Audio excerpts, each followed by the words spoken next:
First, Claire has already said, as well as Father's Day, it's Trinity Sunday today, and that gives us a chance to reflect on why we talk about God as three in one.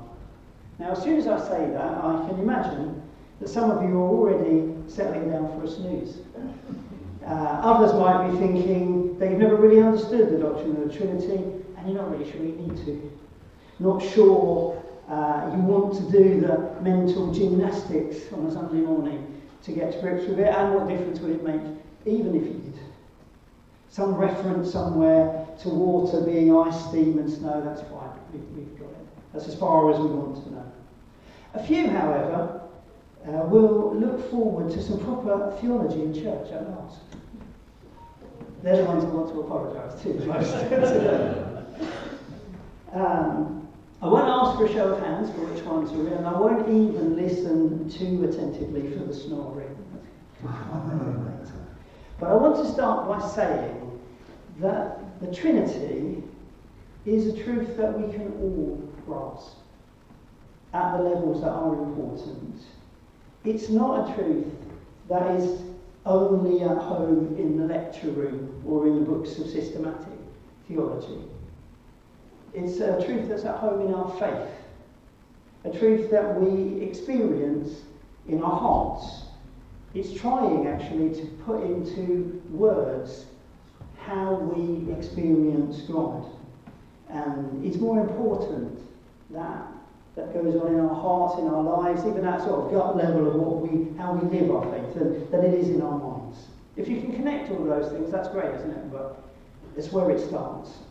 And most of the passages on the doctrine of the Trinity are actually really about something else. They're about creation, they're about prayer. In the case of the passage we've read, it's really about suffering. The passages come first. It's when Paul wrote the passage, and I don't know if you noticed, that there's a threefold reference to God. When Paul wrote it, he didn't have the doctrine of the Trinity. He wasn't trying to say, he better mention all of them. He was writing about how we are encountered by God in different ways. And he wrote it down.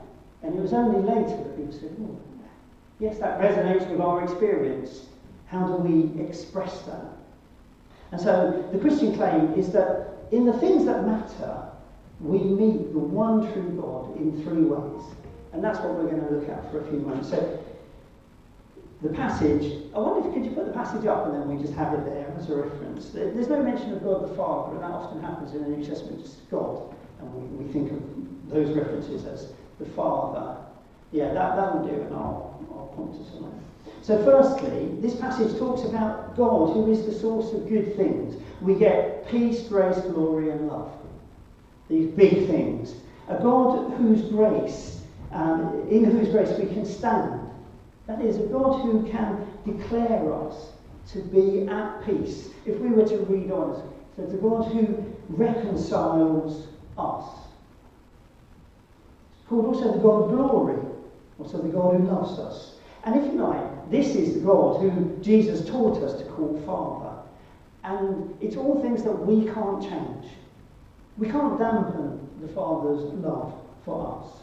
Scriptures tell us that God is the God who loves us in freedom. It's a choice of God's. And we can't change that. There's nothing we can do. That's where we get anything in stories like the prodigal son. You can do what you want, but you can't change that. We can't dim God's glory either. And we cannot evade God's grace. These are things that are, if you like, the frame in which we live. We stand in grace. And that's simply because God is God and we are not. And we may rejoice in that. Sometimes we may rebel against it. But we can't change it. It's God, if you like, who is just above everything. And certainly, therefore, above us. And if this is what, if you like, this is the start point of what we believe about God, how we are encountered by God, that there is a God who got everything going and is above everything. And we acknowledge that. But if that were everything we knew about God, then in times of suffering, we may actually say that that's just not enough. may cause us all sorts of reactions. God above, God good and well disposed, but somehow distant. And we could be like Job in the book of Job, who's suffering, complaining at the distance. What do you do with this God that's so far away, feeling unheard perhaps, questioning the goodness in the end? But that's the start point for our encounter with God, God above us. But Paul says there's more to it than that. We know God, if you like, a second time. The first time we know God, the first way we know God, is just that God above us. The second way is that God is not only above us, but we know God as the God beside us. The God who comes to us. The God for whom there is no distance, because God bridges that difference and comes beside us. And in fact, the passage we read starts there saying, we are justified by faith. We are justified by faith and so have peace with God and access to grace. And we might read this, the natural reading of it, the way it's translated, is this is to do with our personal faith in Jesus. We put our faith in Jesus and so have peace with God. The key thing in that reading is our faith. But if you like, in that phrase, we are justified by faith, there's a double entendre, a double meaning, not a rude one, so we can talk about it. Paul is picking up on something he's already said a chapter or so back. And what he's saying is that we are saved not so much, or not simply through our faith or our trust in God, but through the faithfulness of Jesus. And the word faith can be translated either trust or faith or faithfulness. And the idea is that God has acted and acts in the faithful life of Jesus. That's the life that really counts, not my life of faith. That has its own importance. But the start point, the really important thing, is that the faithful life of Jesus, whose very existence was filled out with God, and who God holds, and who holds God and humanity close. And we start to get this notion that this is not God above, but God wrapped up in the life of the world. And in times of suffering, we notice the difference here, because we don't look up at a distant God. We look to our sides. That God with us. God who meets us in the worst of times. We look to Jesus, who lived our life, but better than us. Who lived all the circumstances that we live, but faithfully also with God, holding on to God in all circumstances. And we read in this chapter, if we were to read on, that Christ died for the ungodly. That is, Christ died for me and you. That while we were yet sinners, Christ died for us. And that's to say that Jesus, if you like, got into the worst jams, the worst places, dysfunctions and nastiness of us and our lives and our situations. He got into all of this to bring God close to us and our lives, and us and our lives close to God. And Paul says that that's why we have a hope of sharing in the glory of God, because we've been met a second time by God. God sharing in all the details of our lives, even and especially the worst ones. So just think of where we are in the worst of times. God a second time. God in that, not above that. And in the scriptures, the hope comes because we are told this, that God who shared our life did that for the express reason of sharing our suffering to also share God's glory. There's an exchange that goes on. God takes on our life to share God's life with us. So we have God one time above us, as in the God of glory, God full of love. But then because God is love, for God so loved the world, we meet God a second time. God sent the only Son. We encounter God at our side, with us, faithfully opening up the grace of God to us. This makes a difference, as I say, in times of suffering.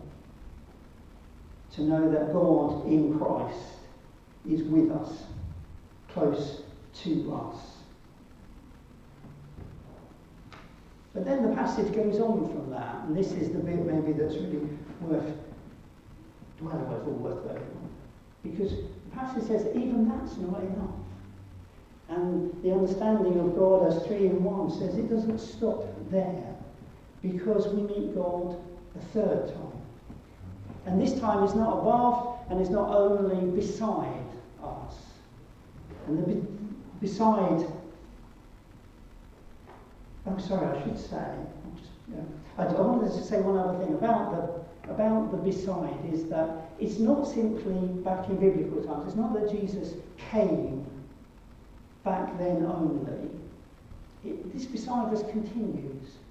Jesus is always coming to us. When we saw this picture, which is wonderful, don't laugh at it, it's wonderful. What did it say? What did John see here? That Jesus ascended was still amongst the candles, amongst the churches, still bringing a word, bringing the stars represent heaven, bringing the resources of heaven into our now. Christ amongst us. Christ with us, understanding our circumstances, joining heaven and earth. That's the God with us. And it's from there then that we move on to this understanding of God a third time. And this time not above, not beside, but God deep in us. And this is told to us in this passage in two ways. Deep in our hearts, the love of God has been poured into our hearts. And also deep in this strange process of change that Paul notices. He talks about a process which he terms as this. He says, even in the times of suffering. In fact, he makes this strange thing, say, we boast not just about Jesus beside us, but we boast about our sufferings. We boast, maybe not about them, but maybe we boast in the middle of them, in the midst of them. And he says it's for this reason, because there's a process, and it's this. Suffering produces endurance. Endurance produces character. Character produces hope. And hope does not disappoint us. We're back to hope, but we've come at it in a strange way. Suffering, endurance, character, hope. And when we read out of that, we think, well, how do we know it works? How does it follow? Because it could go differently, couldn't it? There could be suffering, could just lead us to crumple, and it does. It could just damage us and our characters and lead to despair, and it does. But Paul says it doesn't only and it doesn't always just do that. Paul says the sequence follows differently. God interrupts these processes, and suffering can lead to endurance. It can lead to character and build character. And it can sustain hope, or hope can be sustained in the worst of times. And Paul says this happens why? Because God gets inside us as well. The Spirit pours God's love into our hearts. Really, you could argue that the Spirit is God's love in our hearts. The Spirit coming into us and developing those kind of processes that restore and heal our lives. And it creates, if you like, a connection between God's love and the facts of our life, the sufferings of our lives. The Spirit comes and introduces a different process into our lives, with which we can collaborate, but which cannot quite get going without God's love. God's love is in us, not above us, not simply a companion to us, but in the process of our lives. There's a connection there. I wonder if that sounds a little bit fanciful for anyone who's suffered. Well, it doesn't always work like that, does it? And it doesn't always work like that. Perhaps it sounds even a bit glib. But in actual fact, Paul says this because he's seen it, because he's lived it as well. He's had all sorts of sufferings, and he said this is what happens. The Spirit gets in us. God is in us as well as beside us and above us. And even though we live in times of suffering, it's worth saying, because it is the testimony of so many Christians.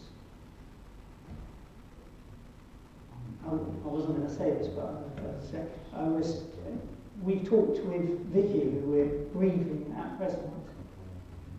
And this process you could see in her life. Now, I won't say perfectly, because Nick's here and he knew her well and he wouldn't have it. And neither would Vicky have it. But people in times of intense suffering saying, I've been upheld by God. God's at work in my life, as well as the horrible stuff, the terrible stuff. The Spirit in us, in the worst of times, is why we talk about God as Trinity.